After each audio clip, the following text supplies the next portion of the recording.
인사하시겠습니다. 우리 사랑하고 축복합니다. 함께 인사하시겠습니다. 사랑하고 축복합니다. 사랑하고 축복합니다. 네. 점심 식사 맛있게 하셨나요? 네. 이렇게 피곤한 오후 시간에도 졸리는 것들을 참으시고 이 자리에 앉아 있는 것 자체가 얼마나 하나님 앞에 드리는 예배의 모습인지 모르겠다는 생각이 듭니다. 예배를 열심히 잘 드리는 우리의 마음의 태도도 중요하지만은 한편으로 이 자리에 이렇게 나와 있는 우리의 행동, 우리의 삶의 모습 자체가 하나님 앞에 드리는 예배의 모습이 아닌가 생각이 듭니다. 오늘 이 시간 가운데 이 자리에 참여하신 모든 성도님께 하나님의 은혜와 축복과 성령의 충만하심이 넘치기를 주님 이름으로 축복합니다. 요나 말씀 너무나도 잘 아시죠? 교회를 안 다니는 사람도 잘 알고 있는 사람이 바로 요나입니다. 어떤 사람이냐? 좋은 사람으로 알려져 있지는 않죠. 성경의 불순종의 아이콘이다. 불순종의 상징 같은 사람이 바로 이 요나입니다. 그래서 어렸을 때부터 교회를 다닐 때 교회 학교에서든지 아니면 어떤 설교회든지 요나에 대한 말씀을 들을 때마다 요나를 닮으면 안 된다, 요나같이 불순종하면 안 된다 하는 말씀들을 계속해서 배워왔고 들어왔던 것 같습니다. 그런데 우리가 가만히 생각을 해보면은 모든 일들이 그렇지 않습니까? 모든 일들이 이유 없는 사람이 어디에 있겠습니까? 하나님의 말씀을 우리의 마음으로는 다 따르고 싶기는 하지만은 여러 가지 상황과 여건들, 그 이유 없는 사람이 없죠. 하나님께서 명하신다면 본토 친척 아비집을 떠나 주님께 순종했던 아브라함 같이 그렇게 절대적인 순종을 하면 좋겠지만, 또한 너는 내 사랑하는 내 아들 독자 이삭을 내게 바치라 할 때 예스 하나님, 예스 하고 자식을 순종하며 바쳤던 아브라함 같으면이야 참 좋겠지만은, 사실 우리 자신의 모습을 돌아보건대 아브라함과 같이 전적으로 하나님 앞에 순종하며 달려가기보다는 사실은 요나를 닮은 모습을 우리가 더욱더 많이 발견하게 되죠. 무턱대고 하나님께서 명령만 하신다면 다 순종하겠습니다 라고 순종하기 어려운 많은 사정들이 있으십니다. 우리에게는 그런 사정들이 있죠.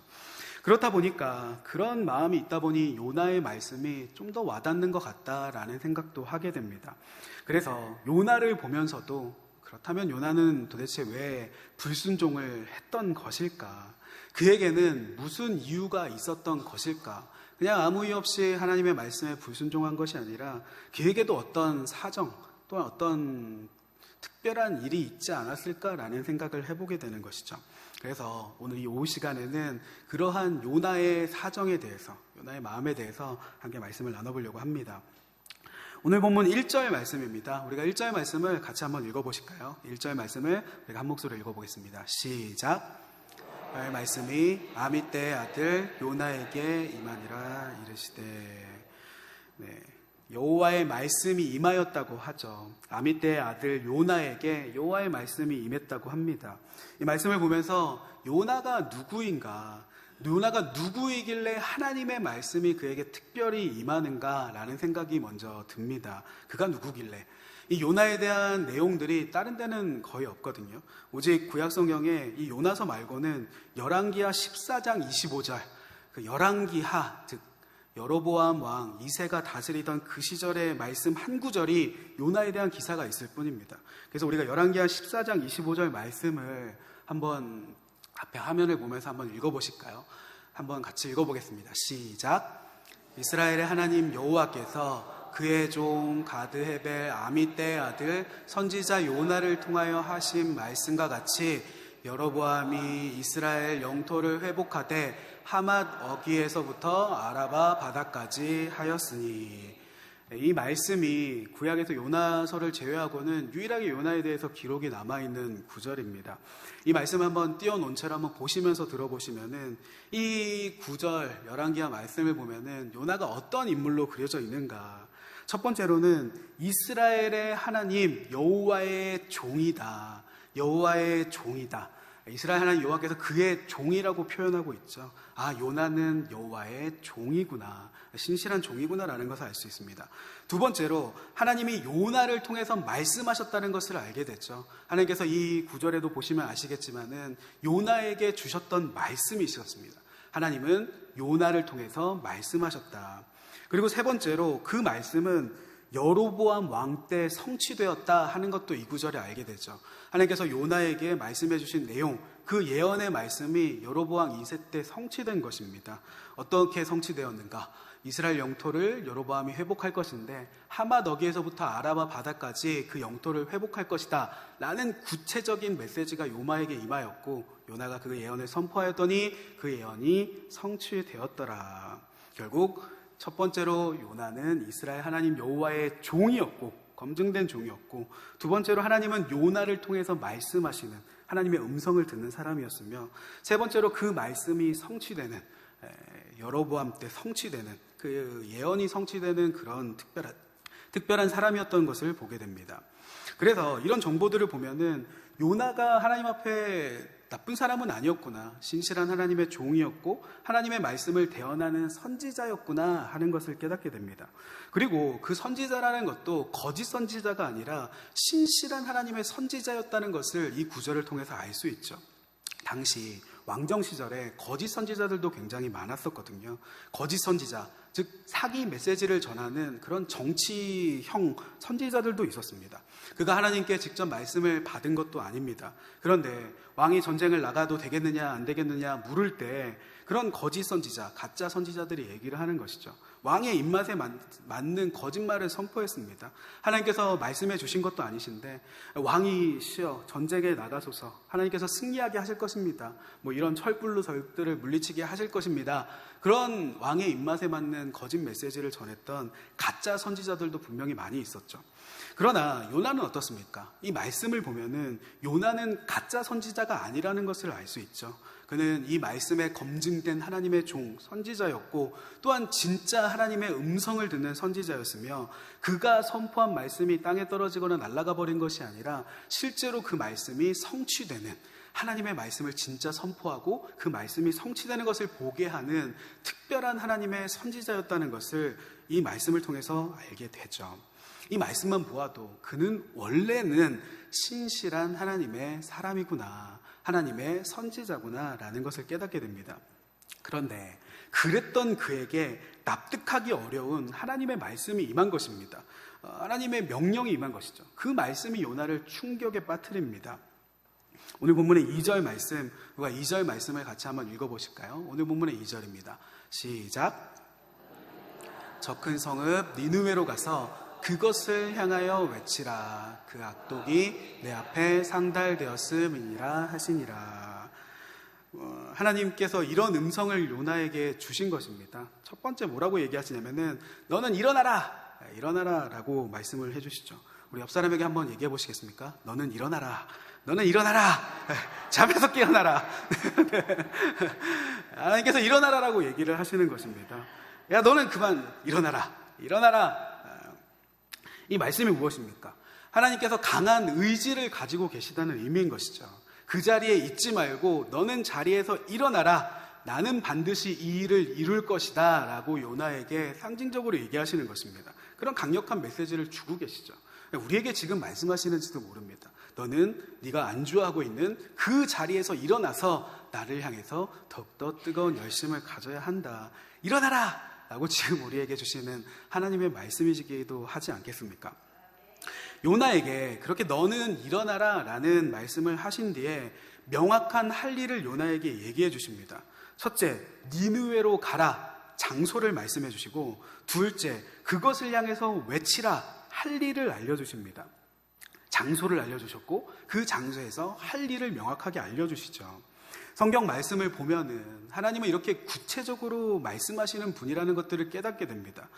이 말씀을 보면서 하나님께서 이렇게 구체적으로 해주시는 그 음성을 들을 수 있다면 얼마나 좋을까, 그런 소망도 가져봅니다.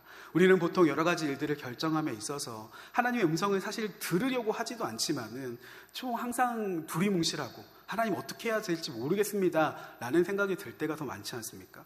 그런데 이 요나의 경우는 하나님의 음성을 구체적이고 명확하게 듣는 그 열린 귀를 가졌다는 것을 보게 되죠. 요나야, 너는 니느웨로 가서 이렇게 외치라. 그들의 악독이 나에게 닿았다, 하나님께 닿았다. 그래서 니느웨, 너희 땅이 회개하지 않으면은 40일이 지난 후에 니느웨를 멸망시킬 것이다. 4장의 말씀을 보면은 이 메시지가 선포된 것을 보게 되죠. 너희들의 악독이 하나님께 닿았고 회개하지 않으면 이 큰 성읍 니느웨가 40일 뒤에 망하게 될 것이다. 하나님께서 징계하시고 치실 것이다 라고 네가 니느웨 땅에 가서 선포해라 라는 메시지가 요나에게 임하게 된 것입니다. 요나가 어떤 심정이었을까? 요나는 아까 열왕기하의 말씀을 보시면 아시겠지만은 사실 원래는 신실한 하나님의 선지자였습니다. 하나님의 음성을 듣는 것만 봐도 신실하다는 것을 알 수가 있죠. 평소 같으면은 그가 괜히 하나님의 선지자가 아니라 예 하나님 제가 가겠습니다 yes sir 하고 그 열왕기하의 말씀처럼 거침없이 순종하고 메시지를 선포했겠지만은 오늘 본문 이 1, 2절의 말씀은 도무지 따를 수가 없는 것입니다. 이것이 도대체 무슨 메시지지? 하나님께서 왜 이런 말씀을 나에게 하시지? 이 명령을 요나가 따를 수가 없었던 것이죠. 이 특별한 이유가 있었던 것입니다. 요나가 주목한 것이 있었죠. 이 주신 말씀에서 요나가 주목한 것은 바로 니느웨가 40일 뒤에 멸망한다는 메시지였습니다. 니느웨를 하나님께서 치신다고? 하나님께서 니느웨를 징계하신다고? 이것이 요나의 마음에 와닿았던 것입니다. 그렇구나. 하나님께서 니느웨를 치려고 하시는구나. 그렇다면 땡큐다. 그렇다면 잘된 일이 아닌가. 저 악독한 도시 니느웨가 내가 멸망하기를 얼마나 그토록 간절히 바래왔던가. 저 니느웨가 망하기를 간절히 바래왔던 요나 입장에서는 이 말씀이 굉장히 땡큐였던 것이죠.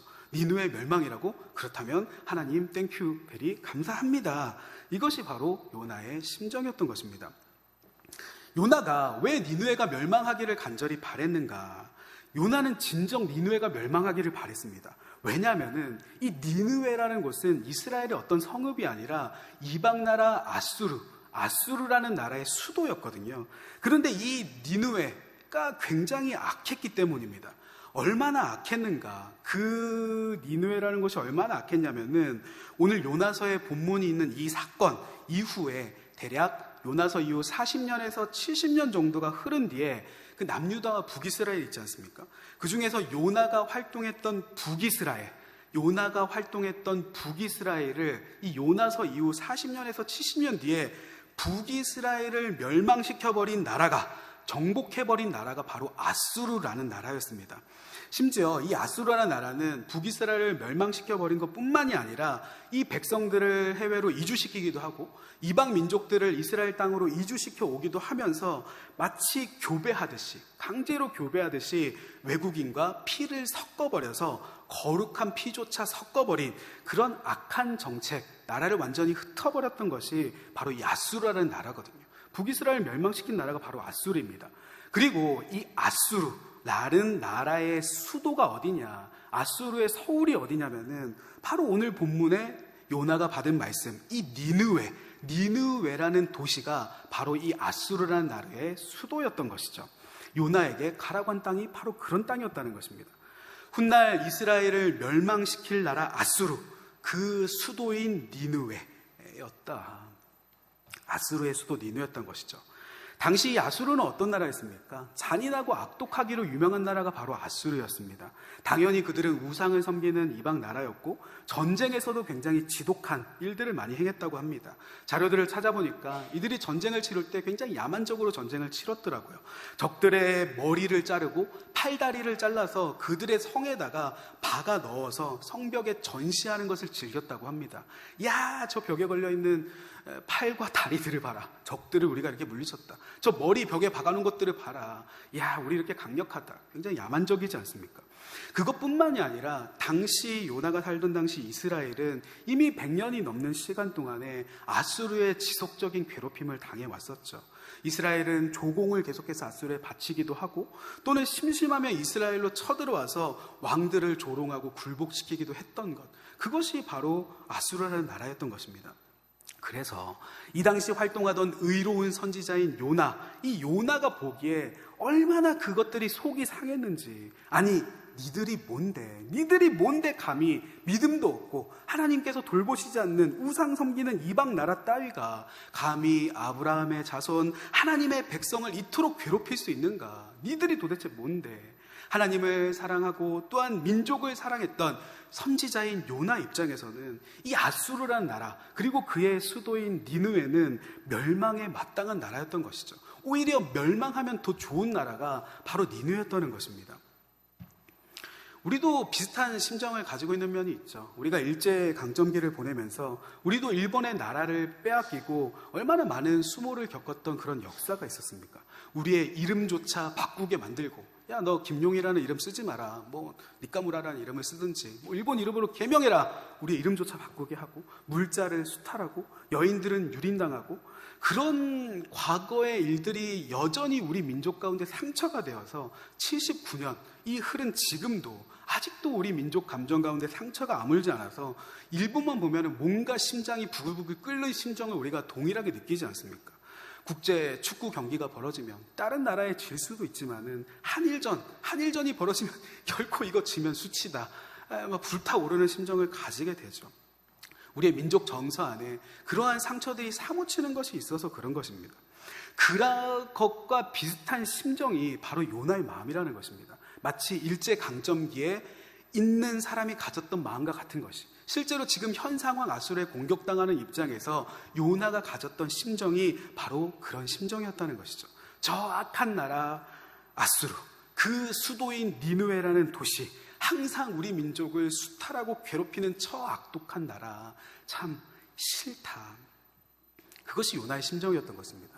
그래서 요나가 하나님의 이 말씀을 듣고 요나가 했던 것은 40일만 버티자 전략을 요나가 썼던 것입니다. 40일 뒤에 하나님께서 니느웨를 멸망시키신다고? 그렇다면은 40일만 내가 불순종하고 좀 버텨보자. 우리가 한번 따라해 보겠습니다. 40일만 버티자. 만약에 지금 요나 자신이 하나님의 명령에 순종해서 니느웨를 찾아가게 되고 거기서 요나가 하나님의 징계를 선포했는데 혹시라도 저들이 요나의 말을 듣고 저들이 회개하기 시작을 했더라면은 하나님께서는 징계를 거두실 것이 아닌가. 실제로 그 일들이 사장이 일어나게 되죠. 하나님은 자비하시고 용서하시는 하나님이시니까 요나는 하나님의 성품을 알았던 것입니다. 저들이 혹시라도 내 말을 듣고 회개하면은 하나님의 징계가 취소될 것이 아닌가. 아니, 절대로 그렇게 되면 안 되지. 차라리 이 순간에 내가 불순종하고 말지 이 징계가 취소되는 꼴을 내가 볼 수는 없다. 그렇게 40일만 버티면, 하나님께서 약속하셨던 그 40일만 버티면 하나님의 징계가 아수르의 수도 니느웨에 떨어지게 될 것이다. 제발 니느웨가 망하게 하소서. 그런 마음을 가지고 다시스로 가는 배를 그가 탔던 것입니다. 우리 3절의 말씀을 같이 한번 읽어보실까요? 오늘 본문 3절의 말씀입니다. 같이 한번 읽어보겠습니다. 시작. 다시스로 도망하려 하여 욥바로 내려갔더니 마침 다시스로 가는 배를 만난지라. 여호와의 얼굴을 피하여 그들과 함께 다시스로 가려고 뱃삭을 주고 배에 올랐더라. 니느웨, 우리가 하나님의 명령을 받은 니느웨는 육로로 갈 수 있는 거리였습니다. 차나 말을 타고 가면은 한 달 정도 걸리는 육로로 가는 그런 장소가 니느웨였고, 반면에 요나가 가려고 배를 탔던 다시스, 이 다시스라는 곳은 로마보다도 훨씬 더 멀어서 배를 타고도 최소 3달 이상이 걸리는 곳이 바로 다시스라는 곳이었습니다. 그 신약 성경에 보면은 바울이 로마로 가기 위해서 얼마나 고생했는가를 생각해 보면은 결코 가까운 거리가 아니었던 것이죠. 그 로마보다도 더 먼, 마치 이스라엘 사람들에게는 세계의 끝과 같은 곳이 바로 다시스였습니다. 그래서 그 배를 타고 떠나게 되면은 다시는 돌아올 수 없을 것이다. 니느웨 바이바이, 만나서 돌아오고 다시는 만나지 말자 하는 심정을 가지고 다시스로 가는 배를 탔던 것이죠. 꽉 40일 뒤 니느웨는 멸망하게 되지 않을까. 니느웨가 멸망할 것을 꿈꾸며 다시 돌아오지 않으리라, 40일을 버티리라 요나는 배에 올라타게 되었던 것입니다. 물론 여호와의 얼굴을 피해야 되겠다 하는 이곳에 담긴 요나의 심정을 한번 읽어보십시오. 그가 미안한 마음이 있었던 것입니다. 하나님께 죄송한 마음, 선지자로서 면목이 서진 않지만은 그래도 그의 심령 가운데 의로운 애국 충정의 마음, 차마 이 명령만은 그가 따를 수가 없었던 것이죠. 이것이 바로 요나가 불순종했던 이유였던 것입니다. 요나가 불순종한 이유, 그 상황과 그 요나의 마음을 한번 돌아보면은 그럴 법도 하구나. 그냥 요나가 하기 싫어서 불순종을 했던 것이 아니라 이러한 여러 가지 상황들이 있구나라는 것을 보게 되죠. 이런 것들을 한번 생각을 해보면은 일반적인 성경에 나오는 불순종과는 좀 차이가 있지 않습니까? 성경에 나오는 불순종들을 보십시오. 불순종하는 것들은 보통 첫째는 자신의 이기심 때문에, 자신의 욕심 때문에 하나님의 말씀을 불순종하거나, 두 번째로는 죄의 유혹에 넘어가서 죄 짓고 싶어서 불순종하거나, 이렇게 개인적인 안녕 때문에 불순종할 때가 성경에 많죠. 그러나 이 요나의 불순종에는 사실은 민족을 향한 마음이 있었던 것입니다. 그런 복잡한 사정들이 있었던 것이죠. 그래서 그러한 상황과 여건들을 쭉 보고 나서 이 요나서를 읽어보면은 요나도 참 오죽하면 그랬을까라는 생각이 드는 것입니다. 이 모든 상황과 여건을 알게 되면 오죽하면 그랬을까라는 생각이 들게 되죠. 이렇게 불순종하고 떠나는 요나를 보시는 하나님의 심정이 어땠겠습니까? 그렇게 요나의 심정을, 요나의 마음을 아시는 하나님이 요나를 보시면 어떤 심정을 가지셨을까? 야, 요나야, 네가 내 선지자인데, 내 음성을 듣는 특별한 사람인데 왜 내 명령대로 니느웨를 안 갔어? 왜 그렇게 네가 하고 싶은 대로 결정해? 네가 그러고도 나의 종이냐, 선지자냐, 박탈이다 라고 나무라실 법도 하지 않습니까? 그런데 신기한 것은 요나서를 아무리 읽어봐도 하나님께서 요나를 혼내시는 어투가 아닌 것을 보게 됩니다. 그저 타이르시고 그저 가르치시는 것들을 보게 됩니다. 하나님은 요나를 나무라지 않으시고 혼내지 않으시죠. 니느웨에 좌우를 분별하지 못하는 자가 이렇게나 많지 않니, 요나야. 너도 이방 민족이라 할지라도 불쌍히 여기는 나의 마음을 너도 배웠으면 좋겠다. 너도 가서 나의 마음을 전해라. 원수를 사랑하는 나의 마음을 네가 이해해 줬으면 좋겠다 라고 계속해서 가르치시고 말씀하시고 상징들을 보여주시는 것들을 이후의 말씀을 보게 됩니다. 아, 그렇구나. 요나와 같이 하나님의 강력한 메시지를 불순종했다 할지라도 언제나 하나님의 마음은 긍휼이구나. 불순종한 자라 할지라도 하나님의 마음의 기본은 긍휼이구나. 이런 것들을 배우게 되죠. 우리의 삶 가운데 어떤 일이 일어나든지 혹은 내가 하나님 앞에 어떤 죄를 지었든지 우리가 잊어버리지 말아야 될 것이 있다면 하나님의 긍휼을 우리가 의심해서는 안 된다는 것이죠. 우리가 한번 따라해 보겠습니다. 하나님의 긍휼을 의심하지 말자. 하나님의 긍휼을 의심하지 말자. 요나서를 보십시오. 불순종했다 할지라도, 성경의 유명한 불순종의 아이콘이라 할지라도 요나를 끝끝내 하나님은 포기하지 않으시죠. 네가 니느웨 가기 싫다고? 알았다, 잘 가라, 너는 이제부터 땡이다 하고 박탈해버리신 것이 아니라 니느웨 가기 싫어한 요나의 마음을 충분히 이해하시고 이후에도 계속해서 가르치십니다.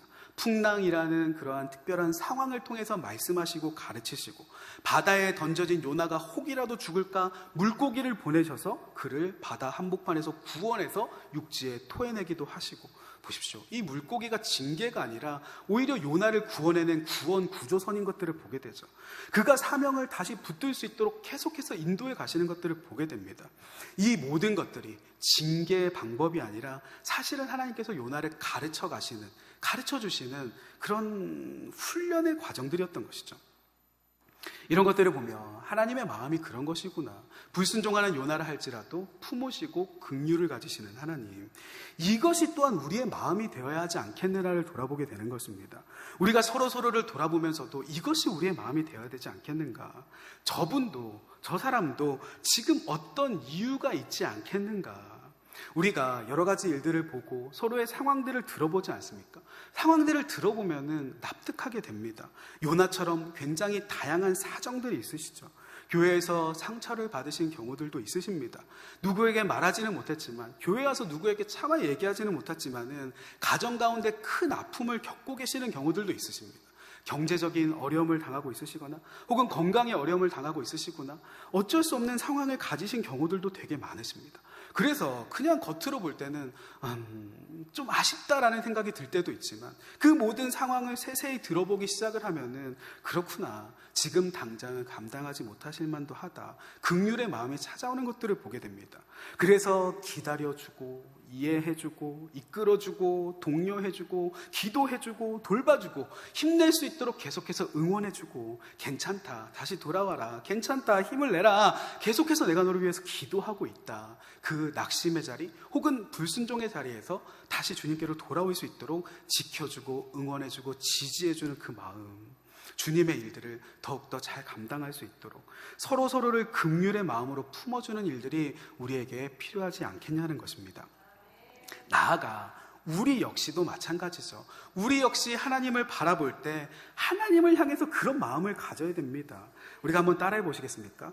오죽하면 내게 맡기셨을까? 오죽하면 내게 맡기셨을까?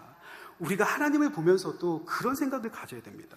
오죽하면 내게 맡기셨을까? 오죽하면 이 사명을 나에게 맡기셨을까? 저도 목회자로서 그런 생각이 들 때가 종종 있습니다. 하나님께서 오죽하시면 내게 목회자의 직분을 맡기셨을까? 제가 저를 보아도 이런 것들도 부족하고 이런 것들도 부족해서 이런 사람이 목사님을 해도 되겠나 싶은데, 그런데 하나님께서 맡겨주신 것입니다. 오죽하면 나에게 맡기셨을까?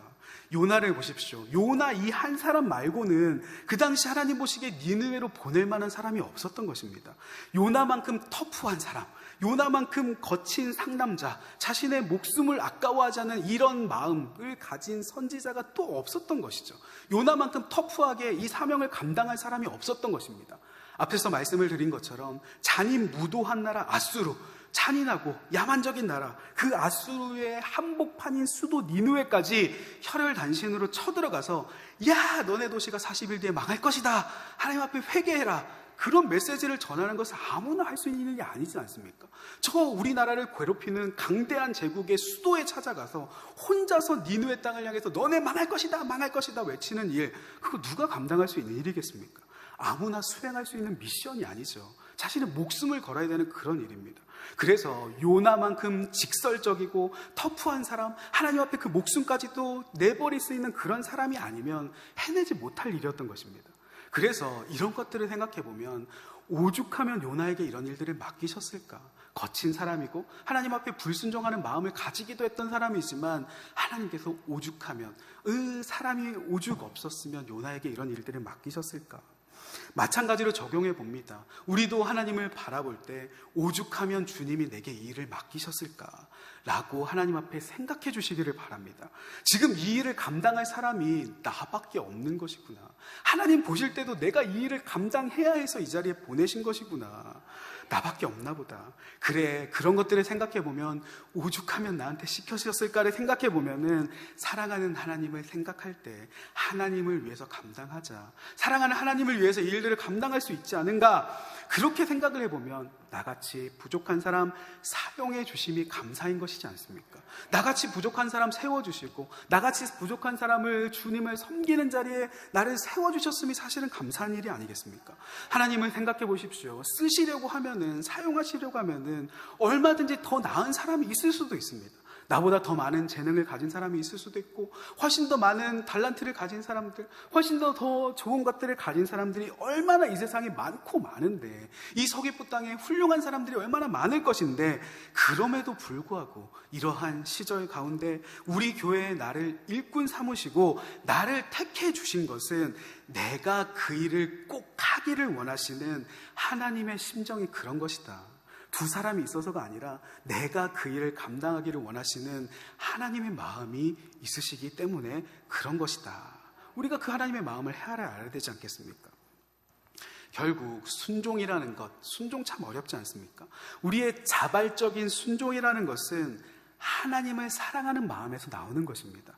자발적으로 순종하는 마음은 하나님을 사랑하는 마음에서 나오는 것이다. 우리가 한번 따라해 볼까요? 우리의 자발적 순종은 하나님을 사랑하는 마음에서 나오는 것이다. 우리가 교회 일들을 하든지 여러 가지 일들을 감당하든지 사람을 보고 섬겼으면 진작에 그만뒀을지도 모르는 일입니다. 물질을 보고 섬겼으면, 혹은 내가 영광 받으려고 일들을 섬겼으면 진작에 그만뒀을지도 모르는 일이지 않습니까?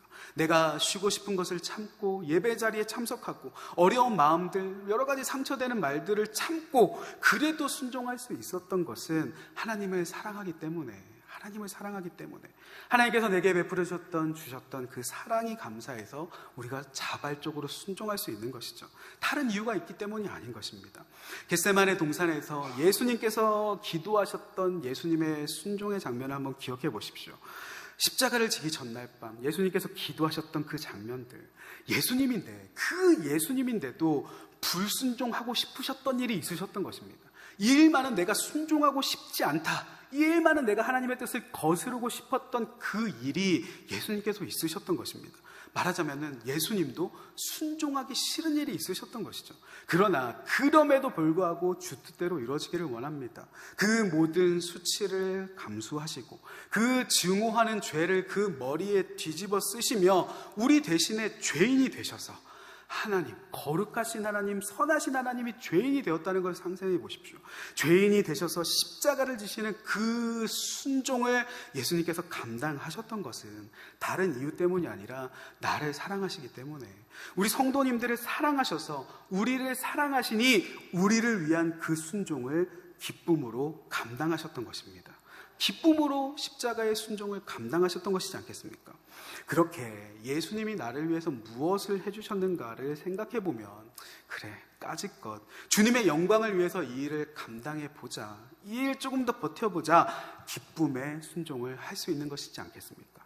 다른 것을 바라보아서 이 마음이 회복되는 것이 아니라 주님을 바라볼 때 예수 그리스도의 십자가의 사랑을 다시 돌아보건대 그분이 나에게 무엇을 해주셨는가, 그렇다면 내가 자발적으로 기쁨으로 순종해야 되지 않겠는가, 다른 것에 이유가 있지 않다는 것입니다.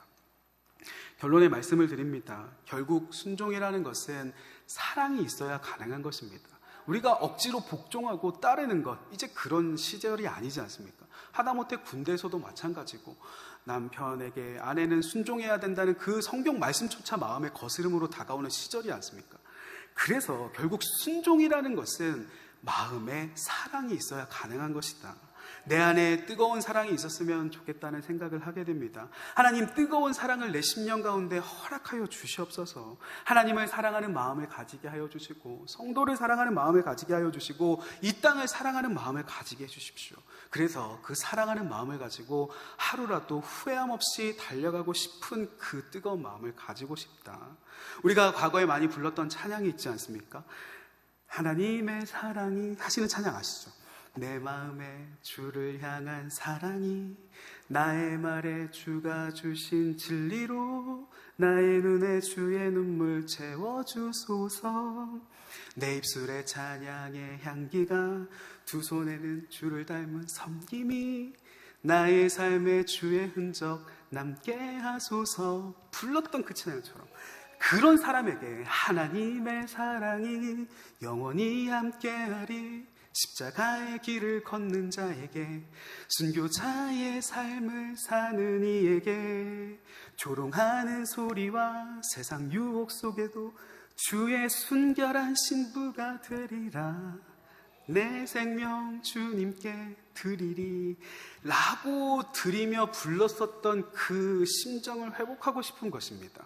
하나님을 향한 십자가의 길과 순종의 그 순교자의 삶이 기쁨이 됐다라고 고백하였던 그 마음이 내 안에서 왜 사라져 있는가?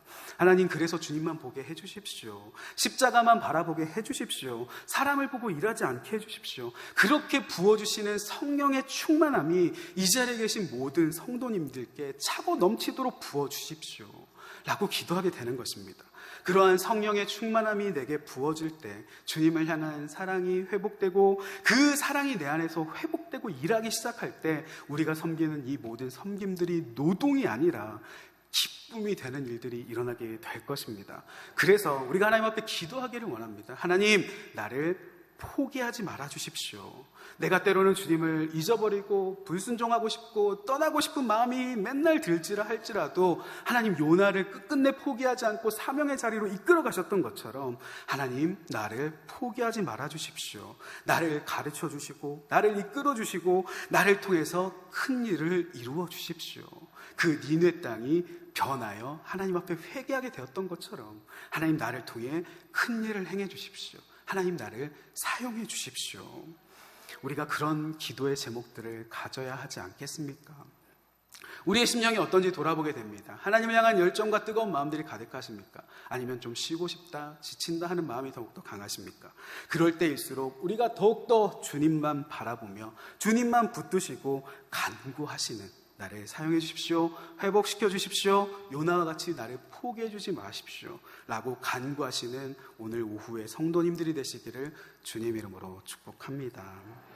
우리가 같이 이 제목을 가지고 함께 기도할까요? 우리가 반주해 주시는 가운데 잠깐 기도하기를 원하는데, 우리의 심령 가운데 그러한 하나님의 마음을 부어달라고 기도합시다. 하나님, 예전에 내가 하나님 앞에 그렇게 찬양하며 불렀던 가사와 같이 하나님, 주를 향한 사랑이 내 마음에 있게 해주시고 주를 닮은 진리가 내 입술에 있으며 나의 눈이 주님의 눈물로 채워질 수 있도록, 내 입술에 찬양의 향기가 있었고 두 손에는 주를 닮은 섬김이 있고 나의 삶에 주의 흔적이 있기를 소망하였던 그 마음들을 잃어버린 것은 아닙니까? 하나님, 모든 섬김들이 짐과 같이 느껴집니다. 교회에서 섬기는 모든 일들이 일과 같이만 느껴집니다. 주님을 향한 사랑이 내 안에 회복되어야 될 것입니다. 하나님, 은혜를 주십시오. 감격을 주십시오. 성령의 충만함을 주셔서 내가 하나님을 섬기는 일들이 후회함 없이, 주님이 내게 무엇을 주셨는데 내 마음이 이럴까? 주님 앞에 드리는 것들이 째째하게 드리는 삶이 되는 것이 아니라 나의 전심을 드렸던 그 마음과 같이, 나의 모든 삶을 드리고 싶다고 고백하였던 말과 같이 십자가의 길과 순교자의 삶을 가기를 원합니다. 나의 생명은 주님 것입니다 라고 고백하였던 그 뜨거운 심령을 다시 한번 우리 마음 가운데 회복시켜 주시옵소서. 우리가 이 시간 주여 한번 크게 부르시고, 하나님, 내 마음 가운데 이끌어 주시옵소서, 부어 주시옵소서, 성령의 충만함을 달라고 우리 시간 주여 한번 크게 부르시고 기도드리며 나가겠습니다. 주여, 오 살아계신 아버지 하나님, 우리의 심령 가운데 하나님께서 허락하시는 놀라운 은혜가 있게 되기를 간절히 소망합니다. 아버지 하나님, 사람의 것들이 내 심령을 채우지 못할 것입니다. 사람의 말들이 내 심령을 채우지 못할 것입니다. 세상의 그 어떤 것들이 내 심령을 채우지 못할 것입니다. 온전히 하나님을 향하여 돌아가는 이 엔진과 같은 마음들이, 아버지 하나님, 불같은 심령, 오직 성령의 충만한 가운데만 부어지는 것이오니, 하나님, 오늘 이 시간 우리가 기도하며 나아갈 때 하나님, 우리의 심령 가운데 성령의 충만함을 허락하여 주시옵소서. 때로 내가 주님을 향하여 잡았던 이 손을 놓쳐버리고 하나님을 거절하고 떠나고 하나님을 배신하고 하나님을 초라하게 만드는 그런 일을 우리가 행한다 할지라도, 하나님, 요나를 끝까지 포기하지 않으셨던 것처럼 나를 버리지 말아 주십시오. 하나님, 나를 가르쳐 주십시오. 나를 이끌어 주십시오. 내가 힘이 되게 하여 주시옵소서. 아버지는 또한 주변의 성도들을 바라보며 낙심해 있는 성도들이 있을 때, 지쳐있는 마음을 가진 분들이 있을 때 그들을 평가하거나 아버지는 그들을 정죄하는 것이 아니라 하나님의 마음으로 그들에게 불을 붙여주고, 하나님, 성령님, 저 심령 가운데 은혜를 허락하여 주시기를 원합니다. 아버지는 저 지쳐있는 심령들이 주님의 불을 받게 되게 하여 주시고 하나님을 향한 열정들을 가지게 하여 주시고 회복하게 하여 주시옵소서. 언제까지 쓰러져 있는 자리에 머물러 있는 것이 아니라, 아버지는 물속에 뱃속에 가서 회개하는 것이 아니라 하나님께서 부르시는 음성을 듣고 회개할 수 있도록, 주님께로 돌아갈 수 있도록 성령의 불을 내 안에 붙여주신 이 성령의 불이 우리의 모든 성도들 가운데 펼쳐져 나갈 수 있도록 하나님, 나를 사용하여 주시옵소서. 하나님, 내게 성령의 뜨거운 불을 허락하여 주시옵소서. 기도하는 모든 성도님들마다 이런 일들이 일어날 수 있도록 오늘 이후에 기도하시는 모든 마음들마다 하나님께서 그렇게 고치시고 회복시키시고 새롭게 하실 일들이 일어날 수 있도록 주님 역사하여 주시옵소서. 오 살아계신 아버지 하나님, 기도하며 나아갑니다. 오늘 오후에 나오신 모든 성도님들의 마음 가운데, 저의 심령 가운데 하나님께서 불을 붙여주시고 능력을 더하여 주셔서 하나님을 섬기고 나아가는 이 모든 것들이 지치는 일들이 아니라 억지로 왜 나만 섬겨야 되는가 하는 것이 아니라, 하나님, 나를 사용하여 주시옵소서 하는 마음으로 변화될 수 있도록 은혜 주시고 성령의 충만함도 더하여 주시고 주님을 사모하는 마음을 우리의 심령 가운데 넘치도록 허락하옵소서.